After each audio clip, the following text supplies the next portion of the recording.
അങ്ങനെ ഞാനും ഒരു ഓർക്കിഡ് ടവർ ഉണ്ടാക്കി. ഇതിനായിട്ട് ഞാൻ ഉപയോഗിച്ചിരിക്കുന്നത് 2 കോയ സ്റ്റിക്സാണ്. കോയ സ്റ്റിക്സ് ഞാൻ ആമസോണിൽ നിന്ന് വാങ്ങിച്ചതാണ്. ബയോ ബ്ലൂം അഗ്രോ ഇന്ത്യയുടെ കോയ സ്റ്റിക്സാണ്. അത് പല അളവിലുണ്ട്. അതിൽ 1 ഫീറ്റ് 2 ഫീറ്റ് അങ്ങനെ എല്ലാ 5 ഫീറ്റ് വരെ ഉണ്ട്. ഞാൻ 5 ഫീറ്റിൻ്റെയാണ് വാങ്ങിച്ചത്.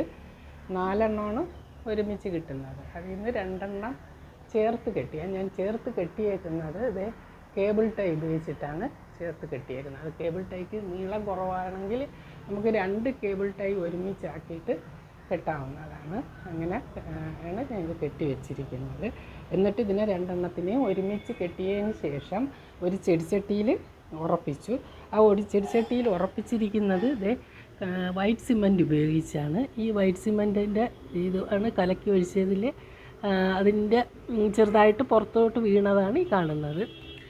വൈറ്റ് സിമൻറ്റ് ഒഴിച്ചിട്ട് അതിൻ്റെ പുറത്ത് ഉണങ്ങിയതിന് ശേഷം വൈകുന്നേരം ഒഴിച്ചപ്പോൾ രാവിലെ അത് ഉണങ്ങിയായിരുന്നു. അതിന് ശേഷം ഞാൻ വൈറ്റ് പെബിൾസ് എൻ്റെ കയ്യിലുണ്ടായിരുന്ന വൈറ്റ് പെബിൾസ് വെച്ചു. അങ്ങനെയാണ് ഇത് ഉറപ്പിച്ച് വെച്ചിരിക്കുന്നത്. അതിന് ശേഷം ഇങ്ങനെ കോൺ പോട്ട്സ് വെച്ചിട്ട് ഇതിൽ നേരിട്ട് ഞാൻ നടാത്തതെന്ന് വെച്ചാൽ അതൊരു ഭംഗിക്കുറവ് തോന്നി എനിക്ക്. ഇതാണ് കുറച്ചുകൂടെ ഭംഗിയെന്ന് തോന്നി. കോൺ പോട്ട്സ് വെച്ചിട്ട് അങ്ങനെ 16 പോട്ട്സ് വെച്ചിട്ട് അതിനകത്ത് നടുകയും ചെയ്തിട്ടുണ്ട്. അല്ലാതെ തന്നെ ചെറിയ പോട്ടിലുള്ളത് അതിനകത്തോട്ട് ഇറക്കി വെച്ചിട്ടുമുണ്ട്. അങ്ങനെ ആണ് ഇത് ചെയ്തിരിക്കുന്നത്. ഇതിൽ ഇപ്പം നമ്മൾ വെള്ളം ഒഴിച്ച് കഴിഞ്ഞാൽ കുറച്ച് വെള്ളം ഈ ചെടിച്ചട്ടിയിൽ തങ്ങി നിൽക്കും. അപ്പോൾ അതിനൊരു കൂളിംഗ് എഫക്റ്റ് കിട്ടും. പിന്നെ അത് ഇവോപ്പറേറ്റ് ചെയ്യുമ്പം അത് ഇതിന് നല്ലതാണല്ലോ. ഇവോപ്പറേറ്റ് ചെയ്ത് ഒരു ഹ്യൂമിഡിറ്റി എപ്പോഴും ഇതിന് കിട്ടിക്കൊണ്ടിരിക്കും. പിന്നെ ഇതിൽ തണുപ്പ് കിട്ടുകയും ചെയ്യും. ഇതിൽ ഈ കോയർ സ്റ്റിക്ക് ആയതുകൊണ്ട് ഇതിലെപ്പോഴും ഒരു തണുപ്പ് നിൽക്കും ഇതിന്. അപ്പോഴേ ഇത് കുറച്ചുകൂടെ നല്ലതായിട്ട് വളരും എന്നാണ് എനിക്ക് തോന്നുന്നത്. അങ്ങനെ ആണ് ഈ ഓർക്കിഡ് ടവർ ഞാൻ ചെയ്തിരിക്കുന്നത്. ഇത് സ്പേസ് കുറവുള്ളവർക്ക്, ഇപ്പം എനിക്കിവിടെ സ്പേസ് കുറവാണ്, ഞാൻ ബാൽക്കണിയിലാണ് ഈ ഓർക്കിഡുകളെല്ലാം വെച്ചിരിക്കുന്നത്. അപ്പം ഇങ്ങനെയുള്ള ടെക്നിക്സ് ഉപയോഗിച്ചാൽ മാത്രമല്ലേ കൂടുതൽ ഓർക്കിഡ്സുകൾ നമുക്ക് നടാൻ പറ്റുള്ളൂ. അതുകൊണ്ടാണ് ഈ ഓർക്കിഡ് ടവർ ഉണ്ടാക്കിയിരിക്കുന്നത്.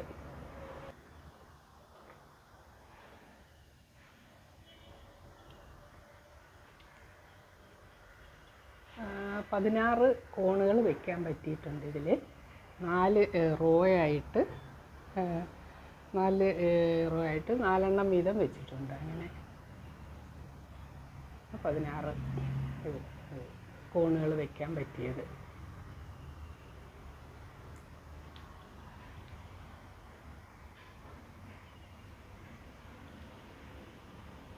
ഇത് വൈറ്റ് സിമൻറ്റ് ബ്ലാക്ക് സിമൻറ്റ് എനിക്ക് കുറച്ച് അലർജി ഉണ്ട് അതിൻ്റെ പൊടിയൊക്കെ.